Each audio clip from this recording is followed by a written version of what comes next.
బులెటిన్లో breaking news చూస్తున్నాం. Bulldozer చర్యలను వ్యతిరేకిస్తూ దాఖలైన పిటిషన్లపై సుప్రీంకోర్టు కీలక తీర్పు వెలువరించింది.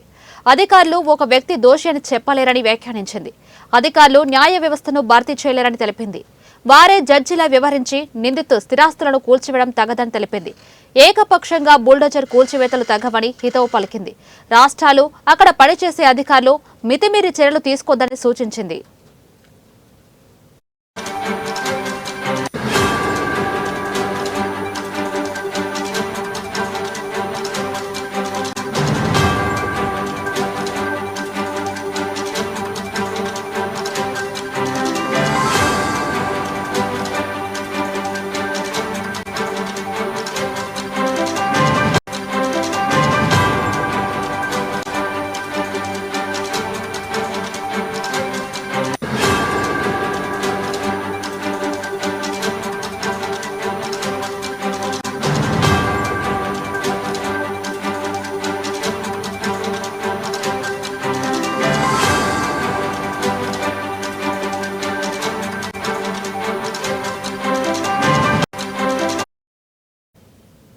రాష్ట్రంలో నిందితుల ఇళ్లను బుల్డోజర్లతో కూల్చడం సరికాదని ధర్మాసనం వ్యాఖ్యానించింది.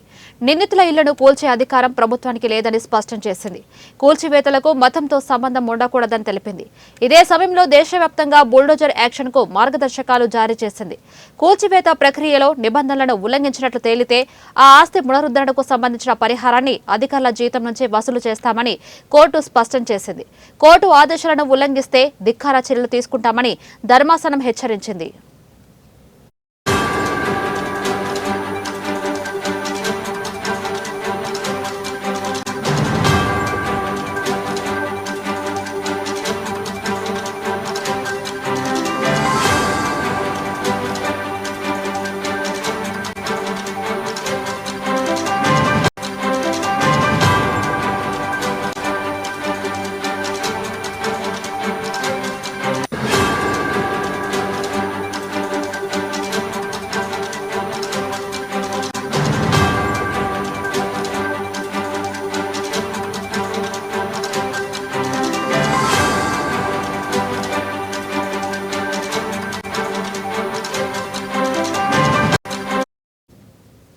దేశవ్యాప్తంగా కొద్ది కాలంగా బుల్డోజర్ చర్యలు హాట్ టాపిక్ గా మారింది.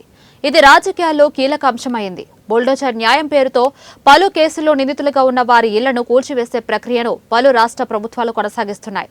ఉత్తరప్రదేశ్లో ఈ ప్రక్రియ స్టార్ట్ కాగా అది ఇతర రాష్ట్రాలకు పాకింది. దేశవ్యాప్తంగా ఇటీవల కాలంలో వివిధ రాష్ట్రాల విచారణలో ఉన్న నేరగాళ్ల ఇళ్లు, ప్రైవేటు ఆస్తులపైకి బుల్డోజర్లను పంపించడాన్ని ఇప్పటికే పలుమార్లు సుప్రీంకోర్టు తప్పుపట్టింది. నిందితుల ఆస్తులపైకి బుల్డోజర్లను పంపించడం సరికాదని స్పష్టం చేసింది.